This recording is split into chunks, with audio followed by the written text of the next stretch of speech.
Hello, and thanks for joining our fourth episode of Columbus Local. Today, it is my great pleasure to introduce truly a pioneer in Columbus music, in my mind anyway, Merv Roland today from Port Clinton. I believe you're calling us. Merv, are you there? I'm here, Fort Clinton, Ohio, on the North Coast. It's fantastic to hear your voice again, sir, and I appreciate you taking the time today. You're in Port Clinton now, but your Columbus roots are from Bexley, Ohio, I believe. Yep, sure am. So, go ahead. Go ahead, no, you're on. Yeah, I think as far as your movement to north near the lake, that's got to bring some music opportunities. How is the music scene in Port Clinton, Ohio? Oh, the music scene here is wonderful. I'd say within a mile of where I live, there's about a half dozen places to play, and about another half dozen more within 5 miles. So I had no idea the scene was this big here, but I just never really paid attention. We moved up here, just have a nice relaxing time, live at the lake, because we got married up here. We come up here all the time. But as it turns out, it's turned into a great opportunity to play shows. The people here are fantastic. They've been really, really good to us. Well, that's great to hear, and it's actually no surprise. I mean, I know you had quite the career here in the 80s, 90s, and 2000s in Columbus. How does it compare to the times that you've played, say, in Powell recently, and then where you are in Port Clinton? Oh, it's way better here. Oh my gosh, a lot more people are coming out to see me play up here. I don't know why, because the talent up here is amazing. But for some reason, I kind of got some traction, and things are going really well. I'll take it as long as I'll put up with it. But a lot of locally, a lot of people that live here, year round, really like my show. And I'm coming up on tourist season, which I think probably be a little bit easier because we play for different people literally at every show. You could play 2 shows in a day and play for different people. So I have never had that experience before, so I'm looking forward to that. Absolutely. Yep. And I think, as you continue this summer, I'm sure there'll be a lot of extra gigs coming your way, given the show that I saw, the last time you were in Columbus. I just love the acoustic vibe, Merv, and I think the history that you've, brought to the stage. It really puts on for a good show. Well, that's very kind of you. I certainly like to play, so it comes in handy. And prior to where you are now and along the lake, you grew up in Bexley, Ohio, and did you have similar inspirations that brought you into performing from the Bexley days versus where you are today?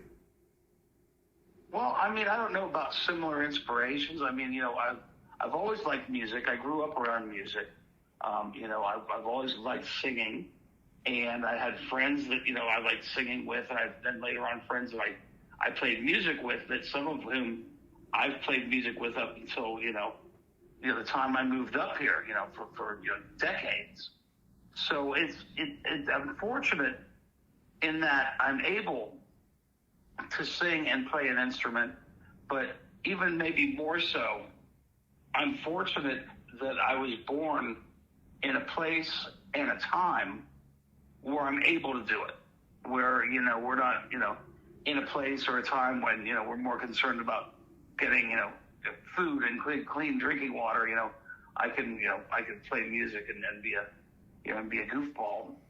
And I'm very fortunate that I have that luxury. See, some people don't. Understood. I'm sure there are very many intelligent, talented people right now that are in a field, picking lettuce, and they won't have the same opportunities that I've had. Blessed lives, me included there, right? I mean, I know how that feels. You're able to continue to do what you love, and there's nothing like it. You betcha.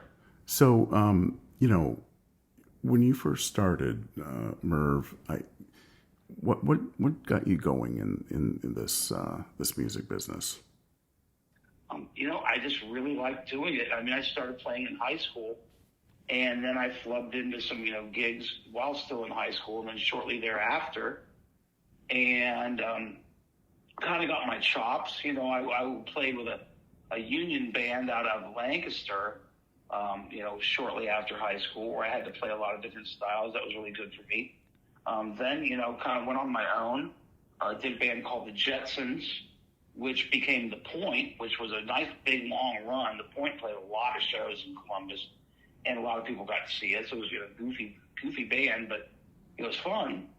And then, there was several great bands after that. Bad Haircut, Lost Dog, Rock House. Those were all great. And then, I just kept playing. I picked up the guitar and started playing by myself. And fortunately, my wife is good at picking songs, and she had a lot to do with my set list, and it's worked out. So I've, the things really fell into place for me. I just kind of really flubbed into them one after the other. Well, you're a smart man listening to the woman in your life, and they usually, if not always, know what's good for us. Oh yeah, and she's way smarter than me. I don't know what on earth she's doing with me, but she, I kind of know the feeling. I'm sure she could do better. I kind of know the feeling. I am not gonna fight it. That's awesome. So, how long have you guys been together? Oh, we've been together for 25 years. Been married 24. It's been a great run. The kids are all grown now, and we're just kind of we're not really retired, but we're kind of living the retirement life. I work from home and playing the gigs and living up at the lake and, eating dinner at 4. And it's just, that's it, baby. The happily ever after. That's what it's called. It's fantastic. Absolutely fantastic. I'm glad to hear that. So, what was the music scene like in Columbus in the heyday in Columbus? So, through the 80s and the times that, Bad Haircut, The Point were playing, and where were you guys playing? Well, it was really cool because there were two scenes. There was Campus, and there was the Alrosa. And, both of them were great scenes, but they kind of existed on their own. There really weren't any bands that played both places. And just by dumb luck, we were a Campus band, and we wound up opening for the band Money that used to be the Muff Brothers. It was very popular at the Alrosa. And we opened for them once, and they booked us in one more time. And then that turned into us opening for that band every time they played for a year. And that was close to, if not the height of their popularity that year we played with them. That also got us into opening for the Gods and opening for Rosie and opening for Shock 2. And, all these guys became great friends of ours. And we did a lot of shows, played in front of a lot of people. And, and we still had Campus, which was a blast. So, it was cool. I mean, it was an opportunity that, if I had tried to recreate it, or if I tried to make it happen, I don't know that I could have made it happen on purpose. But it happened for us by accident, which was good, because we were smoking a lot of weed. So, it was cool. Enhancing the experience all around. Yeah, we weren't the brightest bulbs. Did you go to Ohio State for school? Yeah, I did. I didn't finish, but I went. Gotcha. Yeah, so the music kind of took your way. Yeah, more so the weed. But yeah. So where on campus did you guys play? Well, we played at Bernie's. We played at, Bernie's Bagels was downtown in the basement at 15th and High. I think it's 15th, no, it was 16th and High. there's a Target there now, which is weird. It's very But weird. man, a lot of people played there. I mean, a lot. I mean, it was crazy. It was tiny, and it would just go nuts. We played at Apollo's, which was the gyro place. Man, we played there a bunch. Played at Stashes, where some of the greatest bands in the world have played. For Christ's sake, Nirvana played there. Played the Newport. And back then, they'd close off half the Newport and have local bands play. And that was cool. We did that a few times. Helped play the big stage a few times. Played a lot of places, on campus, pretty much everywhere. And then, we started playing in Reynoldsburg and Grove City and London and, shit like that. Just because we played so much, it was just weird. We just, like I said, we flubbed into it. Yeah, well, you got to have you got to be badass to actually get to do that. And obviously you guys were. Did you feel badass? Oh, shit, I always feel badass because I'm a moron. I feel badass right now. I'm fat and bald and 61. It's because I have an out-of-control ego, It's, it's there. You can't, it's the elephant in the room. I'm not going to say I'm humble. I'm not going to say because I'm not. And that's the car that got me here, was that idiotic ego that, I never, ever could possibly embarrass myself because I just don't have that gene. Right. Which, there it is. Yeah, you're a feisty guy, but I'll tell you what, it's that confidence, on stage that just permeates the crowd. I mean, yeah, you are up there and you're cranking out tunes that are just, near and dear to so many. They can relate to everything that you perform. And, I still get goosebumps when I'm at one of your shows, Merv, when you do Duran Duran on an acoustic guitar. Like, who does that? Thank my wife, dude. That's all her. I mean, she was the biggest Duran Duran fan when she was a kid. And, she said, why don't you play in Duran Duran? It's like, I don't know. I'll play Rio. I love Rio. I should play more. But, there you go. I play a lot of weird shit. Yeah, it's fun. It's a fun show, man. And, through all the years and then now into Port Clinton, Ohio, along the shoreline, hitting all those clubs, you're gonna be tearing it up this summer. Yeah, I guess so. I mean, I'm already pretty booked up. I don't know that I'm going to add anything else for the rest of the summer because I think I'm good. I mean, I've got about a week or so off now, and going into June and July, I mean, I have a couple weekends where I'm doing 2-nighters, Friday and Saturday, and for me, that's plenty. I mean, the most shows I ever did in a year was 83, and I did it. Thank you, good night. I don't want to do it again, and it's not my job. It's not how I pay the bills. So, I've got plenty of shows already booked, which is a lot, and I mean I'm very grateful, and I'm going to have a really good time with it. But especially since I live in paradise, it's gorgeous up here. Yeah, that's really, really awesome to hear that you're enjoying life right now. So, what are your, are you inspired by the music or the gear or, the fact that you're playing the guitar and singing? What are your inspiration points? Oh, God, everything. I love to sing. I sing all the time. I whistle all the time. I've just always got a song in my head. I love guitars. I love looking at them. I'm looking at my guitars right now. I just love them. I've got, 5 hooks on the wall and 5 guitars. And if I want a new one, I got to get rid of one because that's all I'm allowed.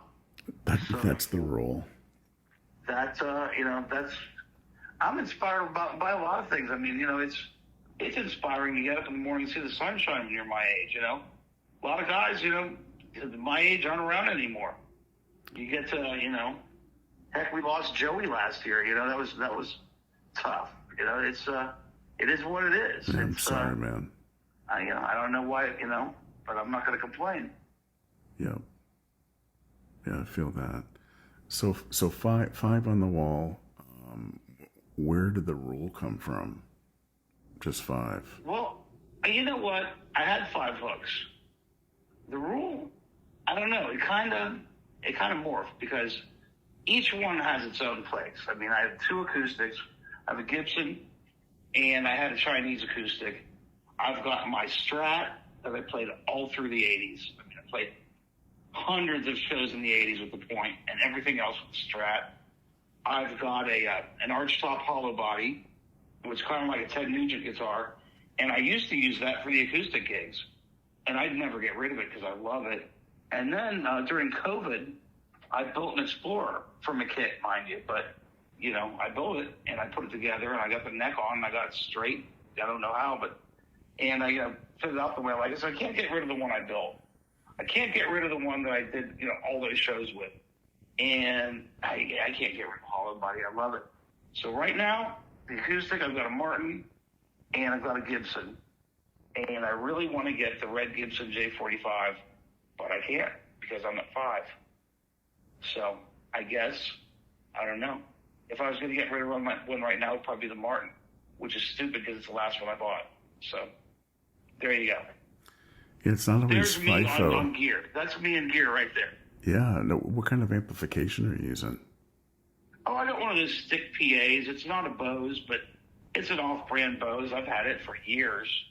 And, it's nice because it's, it's 20 pounds.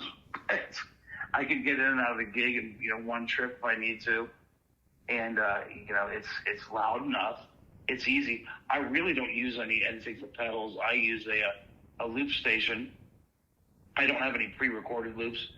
I just do them live, which is fun because sometimes they work and sometimes they don't. It makes life worth living. And a tuner. That's it. I don't have any reverb. I don't have any effects, any harmonizers, any of that. Because, dude, it's like what I've learned with this stupid acoustic thing is that people like the best when you're sitting around at a campfire, when you're sitting in a circle with just a guitar and singing songs. And I try to keep it as close to that when I'm playing a show as I can.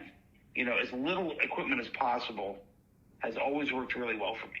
But plus, it's cheap. Yeah, for sure. And, so back in the day, like, did you have money to spend on, like, the latest dirt box pedals and, amplification? And how'd that go for you in the early days? Oh, shit, no, I never had a dime. I had nothing. I had, first amp was a Sun Scepter. I had a Sun head and a Sun cabinet. And I had one of those yellow VOD distortion pedals on it.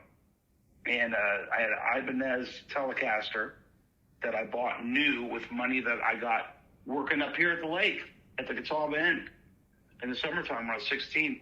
And I put a humbucker in it that I got out of the bargain bin at Bill Foley's down in German Village.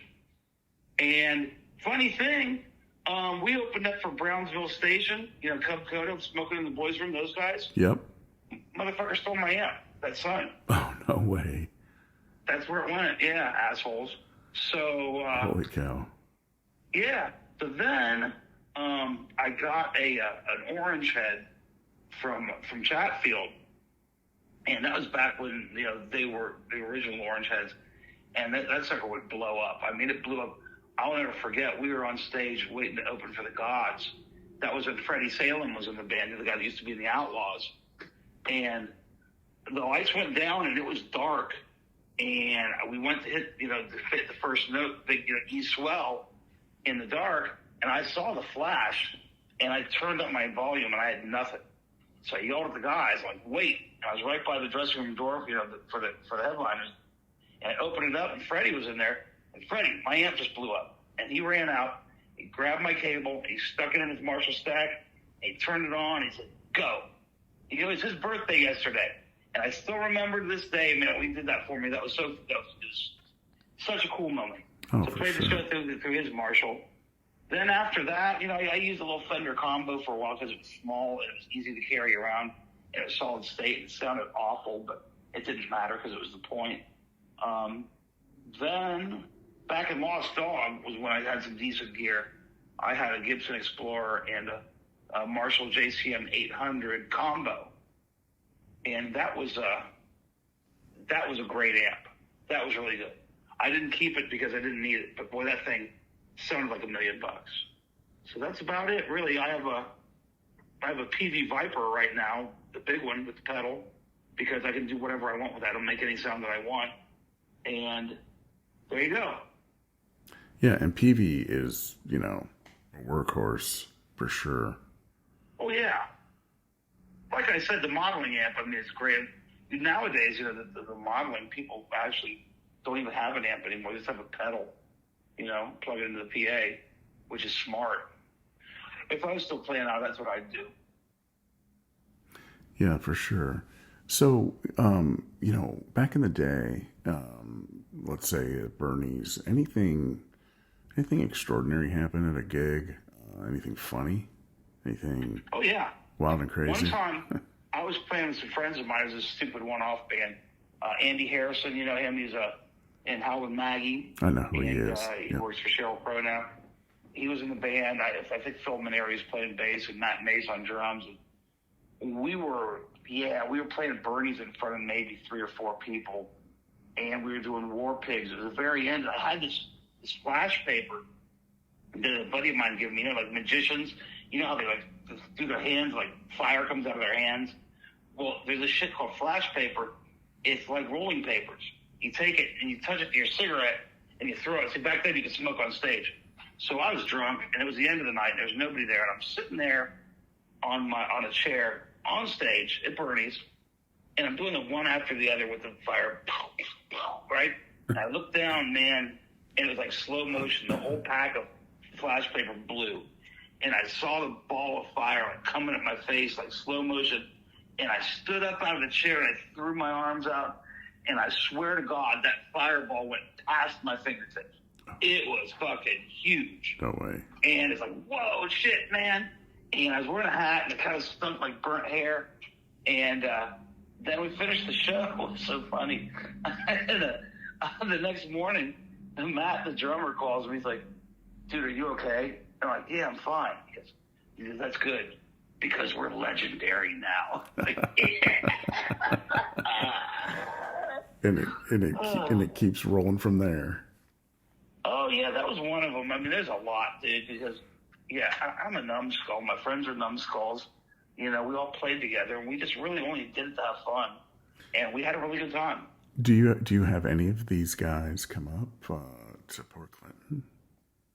My brother, bass player Greed, that was my bass player in the Point. He's been up. He came up for Burning Snowman. They got Burning Snowman up here. It's like Burning Man except with a giant snowman, and they fill it with old Christmas trees. It's in February, and they torch it on the beach. But I mean, there's thousands of people. This was my first Burning Snowman ever, and he came up for it with his wife. And we got way too fucked up. We actually didn't make it till the snowman blew. We had to go because we were way too fucked up. Even today. I thought I killed him, actually. I felt bad because, the next day, he didn't even get out of bed till 4. I mean, I was afraid that I killed him. He's still alive, so that's cool. Is he still playing, though? No, he plays at home. Okay. He just bought a Gibson acoustic on my recommendation. He's really happy with it. J45. What a great guitar. They're just great guitars. Those J45s, you can't go wrong. No, they're classic. Well, I mean, he was playing with me in Nirvana, which was, my band right before I left. And, Nirvana's already had, 12 different people in it and had, 4 shows. Because we did a show, me and him and Matt, at El Dorado's. Actually, we did 2 shows there. And then we played in Powell at Slick Whiskers. We just had, kind of rotating people there. And then what's funny is in April, I did a Nirvana show here with a bunch of local dudes. So Nirvana, it lives on. It's really stupid. It's not really real, but it is what it is. It's a good thing, man. That's a good name, right? It's a great name. Yeah. Well, if you're named Merv, yeah, sure. So that's about it for me. So I'm looking forward to playing this summer, and I appreciate you calling me and talking to me because it makes me feel important. And, you need to come up and see my show. Oh, Beth and I, we're planning on getting up to the lake a couple of times, and we'll make sure we put in a Merv show for sure, because I know. Absolutely. Let me know when you're coming, so make sure I have a show. Absolutely. Well, we'll check your website and your Facebook and plan. Check my website. It's mervguitar.com, all one word, Merv Guitar, and facebook.com/mervguitar. And that's where you find my shows. And I hope to see everybody this summer. If you're coming up to go to Put-in-Bay and you're taking the Jet Express, I play at the bar right next to the Jet Express dock, and it's a really nice place. So I hope to see everybody this summer. And Columbus, it's good to talk to you guys again. It's been real. And maybe I'll see you again, or maybe you'll see me up here. But Lenny, thanks a lot for everything. You bet, Merv, and I appreciate your time. Thank you so much. Cool. All right, man. That it? Yes, sir. Thank you so much. Cool. I'm going to boogie. Yes, My sir. buddy Bueller just called me, or actually texted me. Have a great evening, Merv, and thanks All right, again. I'll talk to you. Bye-bye.